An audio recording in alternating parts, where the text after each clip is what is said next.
So welcome to today's webinar, and what we're going to talk about today is grow your own green oil field.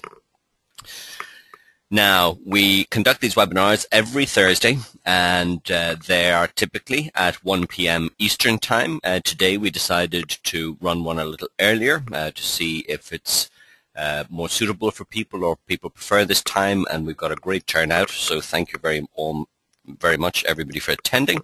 You can register for these webinars weekly, and the invitation is always on the front page of our website. In fact, we also record all these webinars, and if you look on the front page of the website in the free downloads and media area, you can access all the recordings of this webinar in due course and all of our previous webinars. Now, for those of you attending a webinar for the first time, you'll see a little control panel on the right of your screen, and there's a little box there where you can enter questions if you have any. And what I always suggest to people is that if you have any questions in the course of the webinar, feel free to type them into that little box. We won't answer them there and then, but we will get to as many questions as we can at the end of the webinar. So, today we're going to talk about a secret that the Texan oilmen already know, that is that an oil field is a great investment, and you can benefit if you own an oil field from regular income and rising prices. But today we're going to tell you a little bit more about an opportunity that you probably don't know so much about, and that's a green oil field, and that is an even better investment. This is a one-of-a-kind opportunity, and we have a very limited inventory in our private launch offer. The launch offer is limited to those of you on our database, and we've done a little bit of advertising over the Christmas period. We had 8 lots in total, and 4 of those are already reserved. We launched those lots about 2 weeks ago, just before Christmas. Now, even better, for those of you on the webinar today, we will have a bonus for those of you who are attending, and a special offer limited to those of you attending this webinar, and I'll tell you a little bit about that later on. So, what can you expect to find out about in today's webinar? Well, you're going to find out more about Costa Rica. You're going to find out more about real estate in Costa Rica. We'll talk a little bit about real estate purchase and real estate ownership. We are, of course, going to talk in depth about biofuels and the opportunities that they provide. We will cover this private limited launch offer, and we will mention that bonus as well. Now, first of all, a little bit about me. I'm an expert at investing in Costa Rica. We've been involved specifically in ecological hybrid investments and development opportunities for the past 4 years. The companies that we work with always have a very high level of success. We're sticklers for detail, and we always do a thorough due diligence before we agree to work with or represent any company. The criteria when choosing a company and a project to work with are very straightforward. We always include development land, which we combine with agricultural commodities in our opportunities. They need to be green, eco-friendly, and sustainable, and ideally they provide an opportunity for smaller investors as well as medium and larger investors. We only work with the highest quality, reputable companies who have a strong track record, and specifically companies that we enjoy working with. We only look at opportunities, specifically in Costa Rica, as our name suggests, that have a high potential yield for our clients, and they all have that very important ecological aspect to them. Our partners in this project are the Day Group in Costa Rica and United Biofuels of America, and I'm delighted to say that they certainly tick all of those boxes for us, and that's why we've chosen to work with them. Now, I guess we've all discovered to our cost that many of the traditional investment opportunities that we invested in have proved fairly lacking over the last number of years. And indeed, some of those people that we put our trust in have proved similarly lacking. I know I've certainly discovered that to my cost, and those bank shares that I invested in Ireland don't look that attractive now, I can tell you. And the bottom line, I guess, is that no investment advisor cares as much about your money as you do, or is as engaged in making it grow. But if you had access to an investment that combines a number of asset classes, the first of which doubles in value every 10 years, the second asset class, Goldman Sachs says, is akin to turning the clock back to the 1990s and investing in the PC revolution. The third asset class has historically seen average per annum returns of 20%, and together all of these assets give a conservative per annum return of 38.2% per annum, or 382% return on investment over 10 years. If you had access to real assets that are in your name, would that be of interest to you? Well, you're probably asking, what is this guy talking about? Well, what I'm talking about here is our renewable energy farm opportunities in Costa Rica. Now, before we get into the actual opportunity itself, I'm going to give you a little background on Costa Rica. Now, I know a number of you on the call are very familiar with Costa Rica already, so it's just a very brief overview. Where is Costa Rica? Well, of course, it's in Central America. It's the oldest democracy in Central and Southern America, with more teachers than policemen, and it has a literacy rate of 96%. This year, they're going to spend more than 25% of their entire national budget on education. And it has a fantastic climate. People in Costa Rica live longer than most other places in the Western Hemisphere and have an average longevity of 79 years of age. Costa Rica contains over 5% of the world's biodiversity, and that's an incredible number when you think about it. 1 in 20 of every living thing on this planet lives in Costa Rica. Now, Costa Rica is the country that practically invented ecotourism, and it ranks really highly in a number of polls.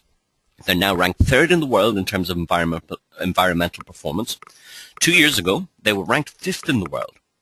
And that study is carried out by Yale University, and I can tell you that Costa Rica intends to be number 1 in the world in terms of environmental performance. They are already ranked number 1 in the world in the Happy Planet Index, and that compares the ecological footprint of a nation to its happiness. So in other words, how much ecological damage is a nation doing in pursuit of happiness? Costa Rica is ranked number 1 by far and away, in advance of everybody, number 1. So they're a very happy nation, and a Gallup World Poll shows that they're the happiest nation in the world, and they do very little ecological damage. That study, the Happy Planet Index, is carried out every year by the NEF group.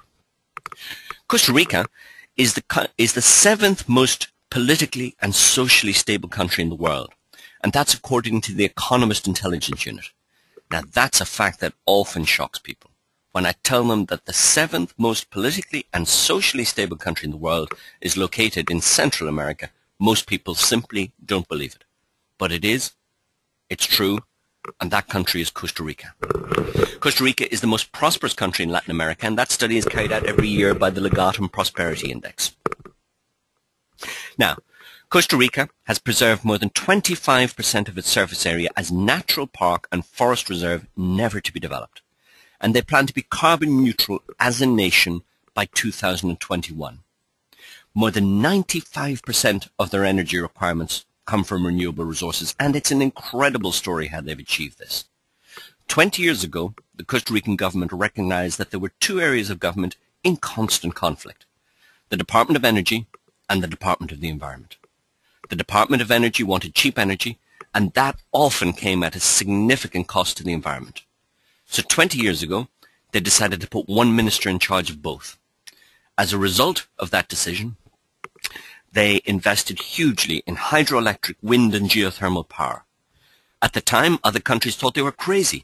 Oil was cheap, and these technologies were very expensive. Now, 20 years later, Costa Rica produces 95% of its energy from these renewable resources: wind, water, and geothermal power. And other countries look to Costa Rica and the inspired decisions that they made 20 years ago. So Costa Rica is a small country, but with very big goals. They plan, as I mentioned, to be carbon neutral by 2021, and they're going to achieve this through a number of channels, but one of them is that they intend to plant lots of trees, and last year they planted 7 million trees. That's more per head of population than anywhere else in the world. But to achieve this carbon neutrality, they're going to need to plant more trees and preserve more land, and that's going to add to the value of existing development land. Now, Costa Rica is a very attractive tourist destination, and the tourism industry is worth over $2 billion per year to Costa Rica, and they intend to grow that further.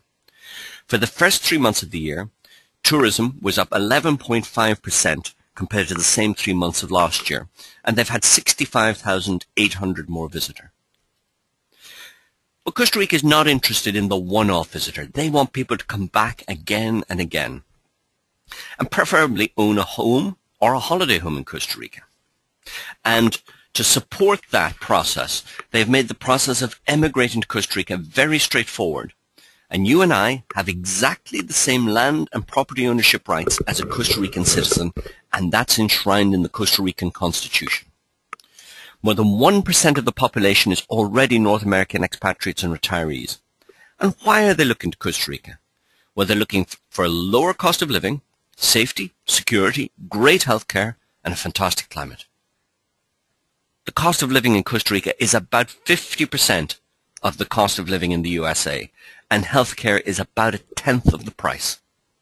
Imagine that, living in a beautiful climate, in a safe place with great healthcare for a fraction of your current cost of living. But Costa Rica is also generating revenue from elsewhere, and it's looking to high-tech industry. And a combination of lucrative tax breaks, a highly educated workforce, and low labor costs has successfully attracted many multinationals. So Costa Rica is very business-friendly. They have huge eco-aspirations. It's stable, it's safe, it has excellent healthcare. Let's talk a little bit more about the economy of Costa Rica. Now, was Costa Rica affected by the recent global economic crisis? Of course it was. But it was more of a knock-on than a direct effect. But as is their way, Costa Rica prepared, and they put in place IMF funding should they have needed it. But in fact, they never needed to use that funding. Now, the IMF were monitoring Costa Rica and the funding that they had put in place, and Marco Pinon, the IMF mission chief for Costa Rica, visited the country during the second week of April to conduct his third and final review of the IMF's $735 million line of credit. A line of credit that was approved by the agency in 2009 to support the country's strategy to cope with the adverse global economic environment. And here's what Mr. Pinon said.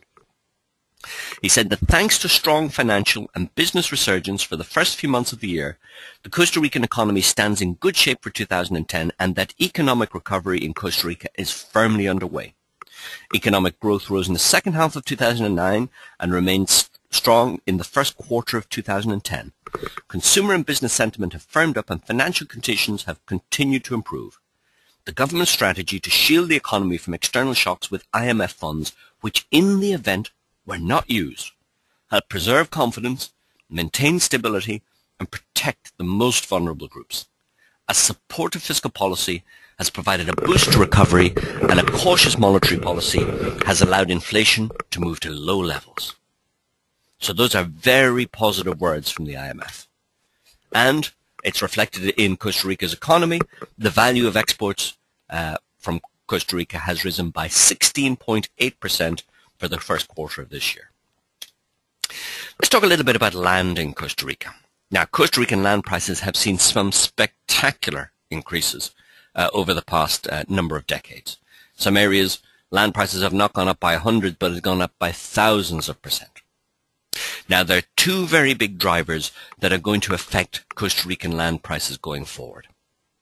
The first of which is baby boomer retirees. Over 100 million baby boomers will retire over the next decade. Now, some estimates suggest that 10 to 20% of those baby boomers will seek to retire abroad or spend a significant amount of time abroad. And what are they going to look for? Well, they're going to look for safety, good climate, quality healthcare, and a lower cost of living. Now, Costa Rica ticks all of these boxes. Now, Costa Rica couldn't possibly take 10 to 20 million baby boomer retirees. It only has a population of 4 million.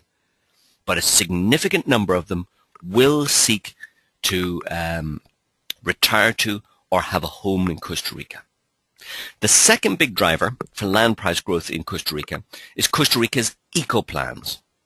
Now, do you remember that I mentioned earlier that Costa Rica plans to be carbon neutral as a nation by 2021?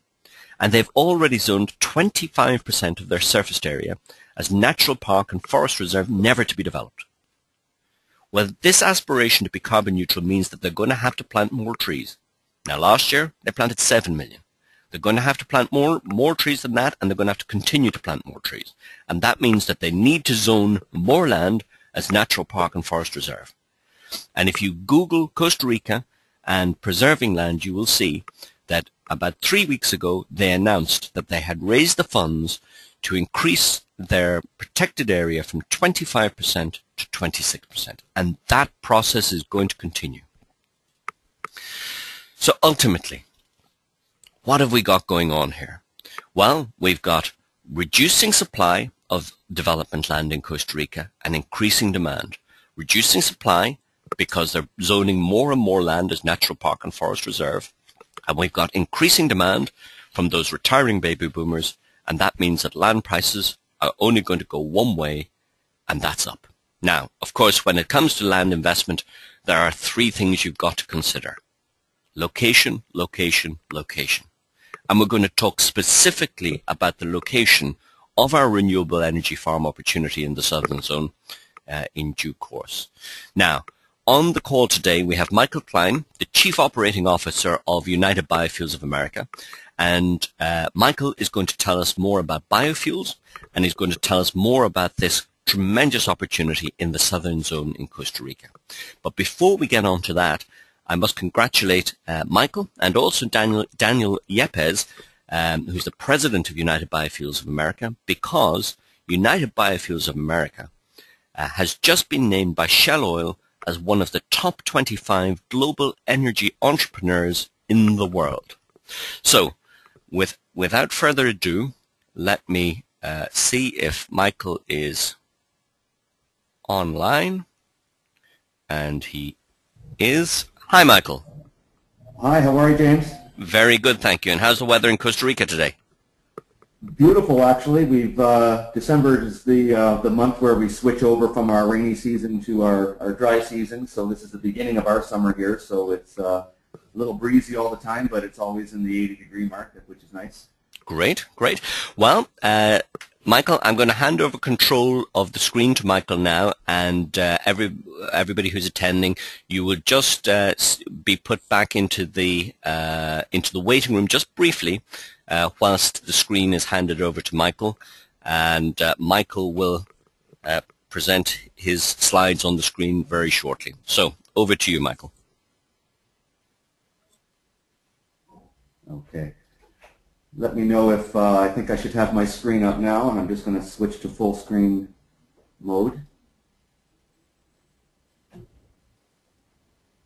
Okay.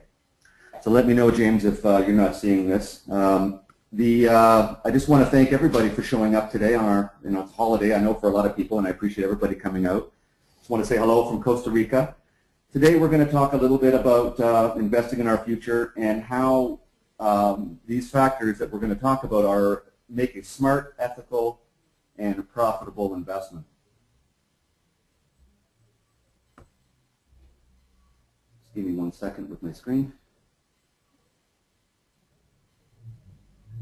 Okay, we're going to talk a little bit about UBA's background in this new industry. We're going to be speaking a little bit about biofuel and what it is, and how it works, and why it's become such a great investment in terms of the energy sector. We're going to talk about income land ownership in what we call a hotspot and what a hotspot actually is, and that how combining these factors make a very, very strong investment. The name of our program is Renewable Energy Farms, and UBA is the first biofuel consultancy and development organization in Costa Rica. We've been working in outreach and planning through different governmental bodies throughout Central America, not just Costa Rica. We are based in Costa Rica. We've been primarily focused, apart from this past year and a half, prior to that over 4 years, we've been focused on commercialization and deployment more for the macro or large investor. We've had 4.5 years of R&D, and most of that R&D is in best practices in agronomics. Some of our awards and partners and consortium members, Earth University, a famous university in Central America. Most of our agronomic teams are either teachers at the Earth University or graduated from Earth University. Ministry of Agriculture, or MAG as we call it, We've been working with them for 4 years, and they actually sit on our advisory board. As James mentioned, Shell has recently voted us in the top 25 energy entrepreneurs in the world.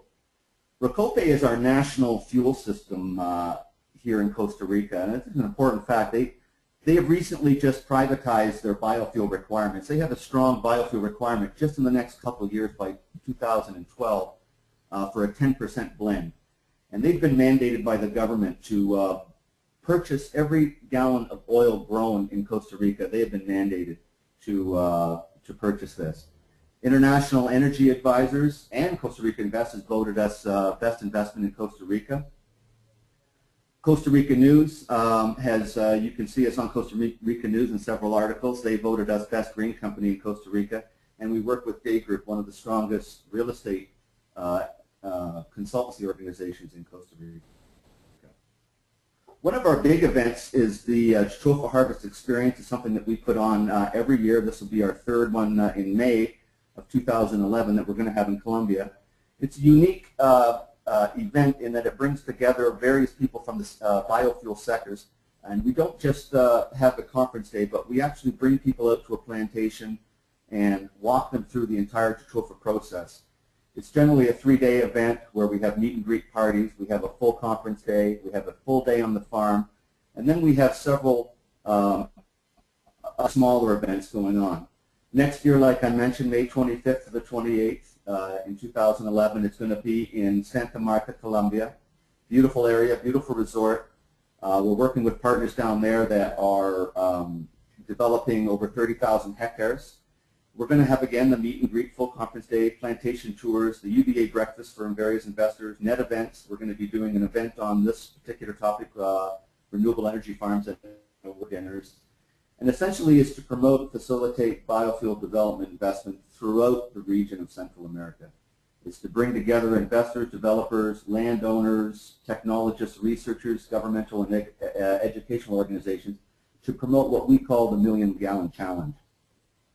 The Million-Gallon Challenge came about a couple of years ago when we were approached by United States Department of Defense contractors that were developing a technology to convert Jatropha biofuel or biofuels into JP8 or jet fuel. And their requirements were 1 million gallons a day. So we began a very intensive program, research program, to be able to supply them with the 1 million gallons requirements.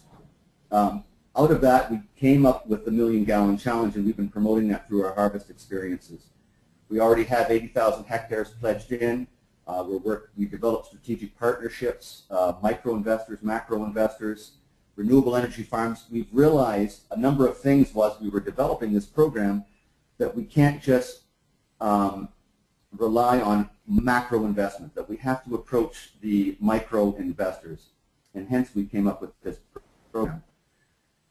While we were developing the Million-Gallon Challenge, we came across some important information. There's an extreme supply and demand gap.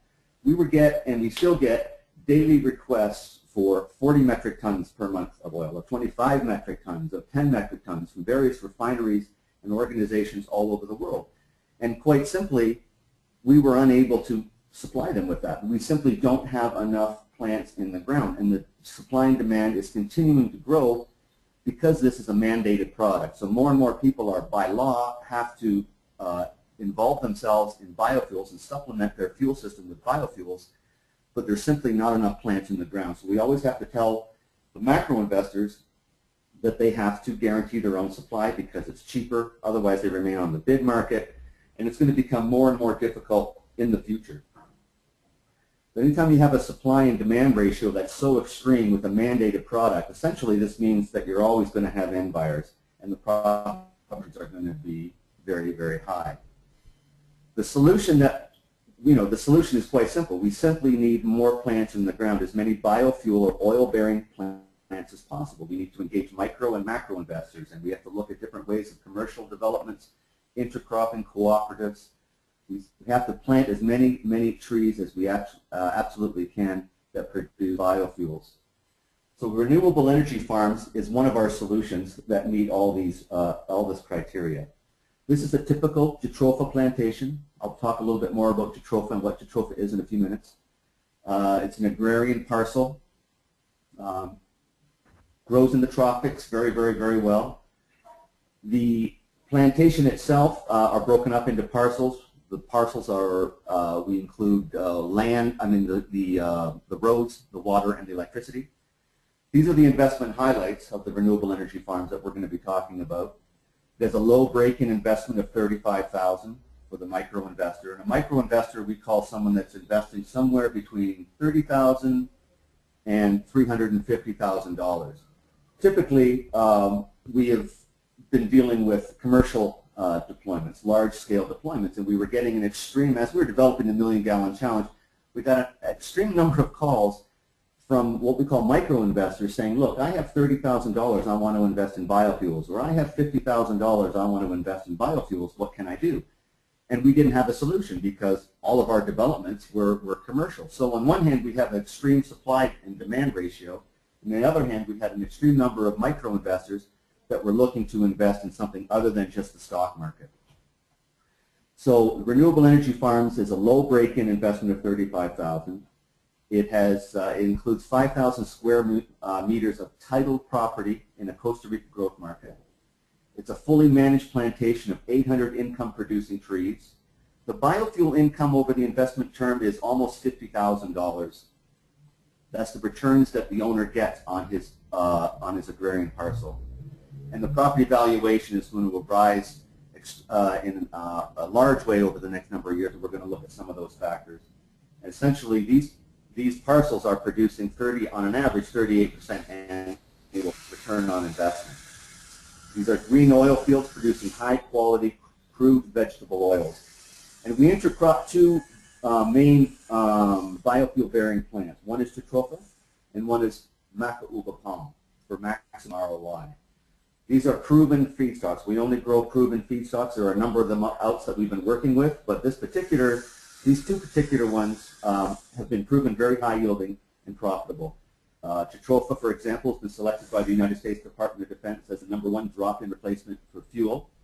And since then, we've had a number of aviation companies flying with biofuels. As a matter of fact, next year, if flights flying into Europe are not using biofuel blends, they're going to be taxed. So this is, again, a mandated market. Jatropha is good because it starts producing in the first year. Doing nothing to the plantation, it can produce up to 1,200 gallons per hectare. It has a very high of over 40% oil content. Very importantly, it's not a food crop. It does not compete with the food crop as for example, corn does for ethanol production. And it outperforms other feedstocks on return on investment and net energy. Maca is a very interesting palm. It has multiple types of oil that are all in demand. It's very easy to grow. It's native here to Costa Rica. It can produce up to 4,200 gallons per hectare. Very high oil content of 60% or more. Easily intercrop, and it's already grown here. It's a proven product in Costa Rica. But I just want to step back about 100 years, if I can, for a minute. An interesting fact, this is my least colorful slide, but probably one of my most favorite. Rudolf Diesel, over 100 years ago in 1893, created the diesel engine. And he created that engine to run on biofuels, on peanut oil specifically. Now, I believe it was 1912 he actually presented this at a World Expo to the world. And a very interesting quote that he came up after that I've always liked. He said that the use of vegetable oils for engine fuels may seem insignificant today, but such oils may become, in the course of time, as important as petroleum. And here we are now, 100 years later, with various mandates and protocols all around the world to grow biofuels, that we need to look at biofuels, and we need to look at it very, very quickly. And there's a number of reasons for that. Fossil fuel and biofuel prices will continue to rise dramatically over the coming decade. And people like Goldman Sachs and analysts, they project quite large increases. As a matter of fact, I checked the oil prices this morning, and it was still over $90 a barrel. And there's a number of reasons why fossil fuel prices are going to continue to rise. First of all, what they call peak oil. Peak oil is where our supply goes into terminal decline. And most experts agree that this decade we have already reached peak oil, which means that from this point on, our supplies are slowly going to decline to zero at some point. there's rising upstream and downstream costs. It costs us more every year, every month, every day to drill the oil, to transport the oil, to refine the oil, to put the oil in the pumps. It's costing more and more every day. Developing countries like China and India, we did predict this, experts predicted this over 10 years ago, and they said that by 2015, China was going to overtake the United States in terms of energy consumption. Well, they were right. They were just wrong on the year. Earlier this year, China is the #1 energy consumer in the world. India is fast rising up behind them. So we have these developing countries as well as many other ones that have come onto the market rapidly and are continuing to grow at an exponential rate, of course driving fossil fuel prices up, which is why Goldman Sachs predicts $100 a barrel in 2011, and over the next decade predicting $350 a barrel. But why is biofuels going to rise? Well, that's interesting because essentially it's been globally mandated. We have 127 countries around the world that have already mandated biofuel development. We have aviation industry that's mandated biofuel development or biofuel use. As a matter of fact, the aviation industry consumes 16 billion gallons per year. And like I mentioned earlier, they are going to be taxed flights into Europe if they don't have biofuel blends. The same with the transportation industry. They have been mandated. We have protocols like the Kyoto Protocol, which has been moved over to Copenhagen and Cancun. These are driving further and further standards to be developed for biofuel development. And of course, as James mentioned, Costa Rica has the National Biofuel Program. They have a carbon neutrality goal of 2021, and they have a 10% blend requirement by 2012. So they've just recently earlier this year, privatized biofuels. Essentially that means that they've been ordered by the government that every gallon of biofuel that's grown in this country has to be purchased at fair market value. So we're going to see unprecedented growth over the next coming decade for biofuels. So we went to our advisory board and we said to them, look, on one hand we have an extreme supply-demand gap. We do not have enough plants. The macro developers are not growing fast enough rate because obviously larger developments take longer time to develop. And we have, on the other hand, we have an extreme number of micro investors that are looking to invest, and we need the trees in the ground, so come up with a solution. And we gave them some parameters. It has to be for the micro investor. It has to meet National Biofuel Program demands. It has to be sustainable, of course. It has to have a low entry point of $35,000. The investor has to have the security of titled real estate. There's a lot of opportunity out there in biofuel investment where you're simply putting dollars into a fund, but you don't actually have title ownership of anything.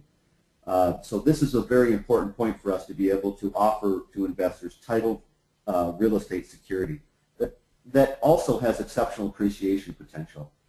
The other factor that we told our team was, look, this solution has to pay for itself within a 10-year period or more, or less, through the biofuel income. And the combined return on investment must be 300% over the term of the investment. So they came up with renewable energy farms in what we call hotspots, and we sent our teams out to find hotspots. A hotspot is a piece of property or land or an area that is going to see rapid proven development growth over the next 5 to 10 years. And of course it has to be ideal growing conditions for biofuels.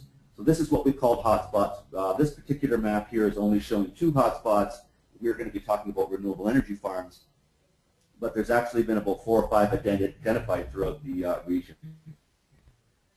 What makes this particular area probably the most interesting in Costa Rica right now in terms of investment over the next 10 years is of several factors. This is called the Buenos Aires Canton, or county, I guess you translate canton.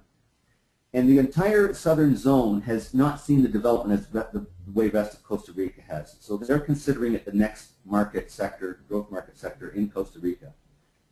Now, if you look at some of the factors for the southern zone, very interesting in terms of land values. First of all, the third international airport is just been approved this year, for Palmasur. Now let me just back this up for 1 second and you can see. You can see on the map here, Palmasur is just a few minutes away from our unit, about 30 to 45 minutes, depending, from the renewable energy farms. And we have a track record on what happens when a new international airport comes in. We had one international airport, it's the San Jose Airport here in the Central Valley, and it became overloaded, so they developed an airport in the northern region called Gaviria. Now what happened in that region, as soon as the airport was starting to be built, that land prices quadrupled over the next couple of years, simply because of the infrastructure. And this particular one is very exciting for us because it's the third international airport, and we already know the track record, what happens when an airport goes in. And we're only going to be 45 minutes from the new airport. The other important point is that there's the second largest infrastructure project in all of Central America going into this valley in the southern zone. And it's a hydroelectric dam that's going to feed regions both north and south in Central America.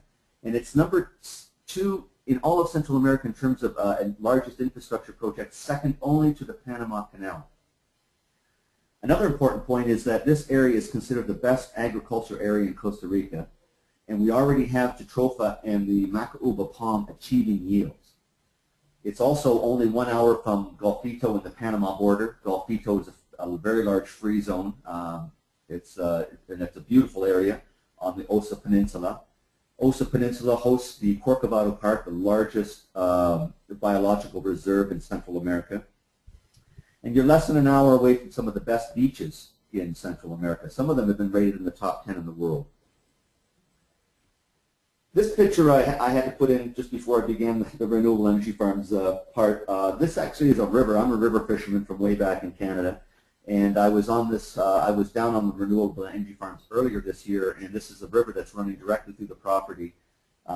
Beautiful, beautiful river, and I just had to throw this picture in because it's one of my favorites. This is the master plan of the renewable energy farms of the limited launch. As James mentioned, we had 8 parcels, and now I believe we only have 4. I think 4 are already reserved of the renewable energy farms in Buenos Aires. The investment parameters, the type of asset, of course, it's biofuel producing Jatropha and Macauba palm. The investment is annual revenue as well as land appreciation growth. The tenure is 10 years. That is optional. We're going to talk a little bit about that. Your protection or your security is that this is titled land in Costa Rica in your name. The property size is a minimum of 5,000 square meters, and the investment starts at $35,000 for one person. Now let's take a look at the revenue forecasts and why this is such a strong investment. You'll see on the biofuel income column that Jatropha starts producing in the first year and continues to produce for the next 50 years, actually, for as long as you decide to have the biofuel plantation. At years 5 through 10, this is when our palm part kicks in.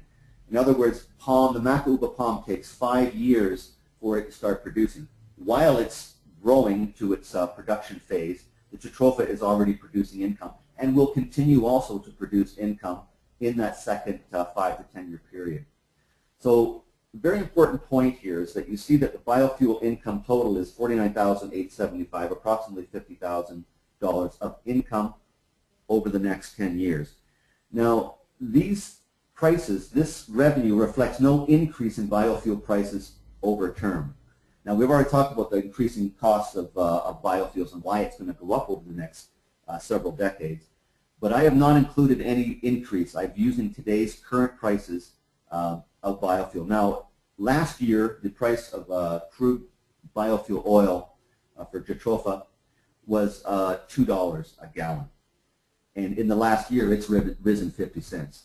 So even if it rises another 50 cents, that takes that total, that $49,000 total, would rise it to over $60,000. But I have not reflected any increase in prices.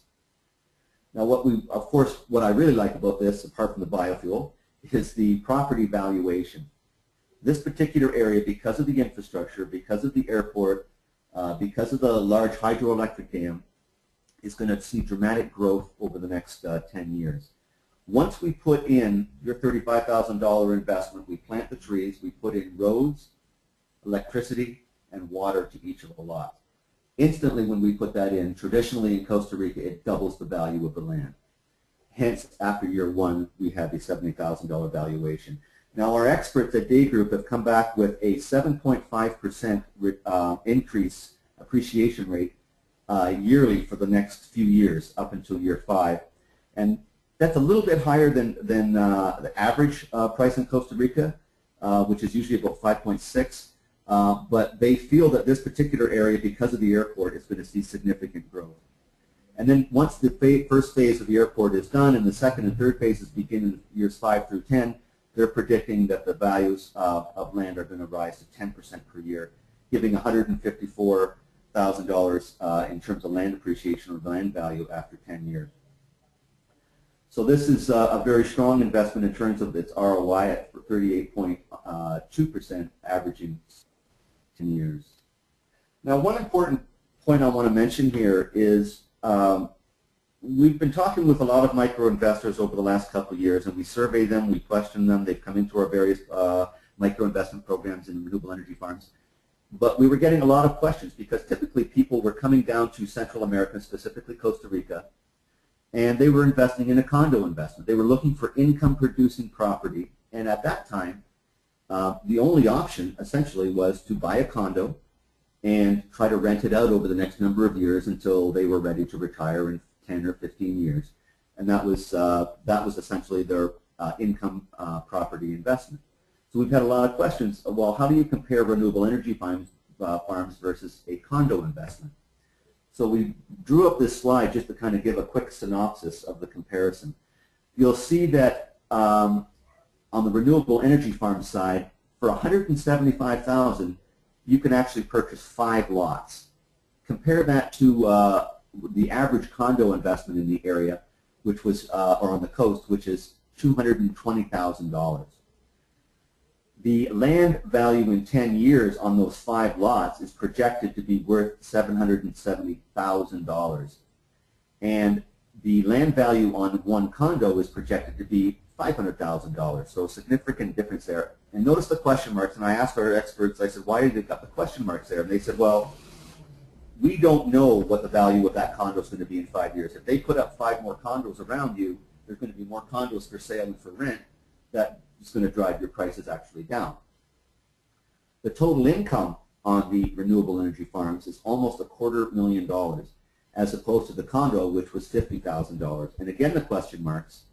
And they said, well, we base this number on the fact that you're going to have to rent this condo 2.5 times a month, regularly, consistently over the next 10 years. In a fairly competitive market, there's a lot of condos out there for rent. So you would have to consistently do that 2 times a month every year for the next 10 years to come up with $50,000. Total value of your 5 lots compared to the condo is over $1 million. Total value, questionable, on the condo is $550,000. But what do you get with your 5 lots? Well, you have ownership. You own the land. You have title property in a high growth area. It gives you more flexibility in that you can liquidate a lot whenever you need. When you need cash, if you wanted to build a house, you can build a house. If you need cash and you want to sell 1 or 2 lots, you could do that. You could sell a lot to pay for the cost of building your home on another lot and keep the rest in the biofuel program. But most importantly is you get 5 title pieces of property. That's approximate. That is a little over 6 acres. As opposed to the condo, you have 1 condo. At the end of 10 years, of course, you have a 10-year-old condo. And then you have all the costs that go in, and plus you have the question of whether or not you'll be able to rent that 2 times every month consistently over the next 10 years. And of course, over 10 years, you're going to have to replace appliances, ongoing maintenance, painting, etc. So we had a lot of questions on this, and you know, when you do take a look at the comparison here, to us there is absolutely no comparison. Now, one of the points I mentioned was flexibility. And that's very important in investment. That was one of our parameters when we asked our team to come up with the Renewable Energy Farms program last year. One of the criteria was that it had to be not only secure and pay for itself over 10 years and have security of title property, but it had to be very, very flexible. And what I mean by that is that it gives the owner, the investor, as much flexibility as possible in terms of what they want to do, when they want to do, if they want to build, if they want to sell with their properties. So you can opt out of the biofuel program anytime you like. It is an opt-in program. So if you decided you want to sell or you decided you want to build, you can opt out of that program anytime you like. If you decided to opt, you can opt out of the program, and you can run your own house off the grid, because you can simply run your house, your generator, with the biofuel that's on your property. You can build your own house at any time, but it's quite a large property. It's 5,000 square meters. You could cut a small piece in, and it's a beautiful plantation, as you saw earlier in the pictures. That it's very beautiful to look at, just like you're living in a tropical orchard. And you can stay in the biofuel program and build your house. You can stay in the biofuel, go out of the biofuel program and build your house, or you can sell 1, 2, 3, or 4, however many lots that you would like. We made it very simple in terms of steps. You need to reserve your renewable energy farm investment parcel. You would receive a package that you would have to fill out. You would then receive your Green Oilfield National Biofuel Certificate, which is something that you need to hang on to, because something we haven't talked about is reforestation credits and carbon credits, which are coming online very fast over the next couple of years. And this biofuel National Biofuel Program Certificate is going to qualify you for that.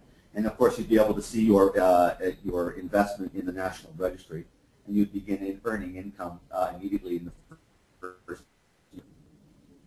So let me summarize the investment highlights. It's a low break-in investment of $35,000. It's 5,000 square meter title property security, because it's title property in a Costa Rica growth market. We fully manage the plantation.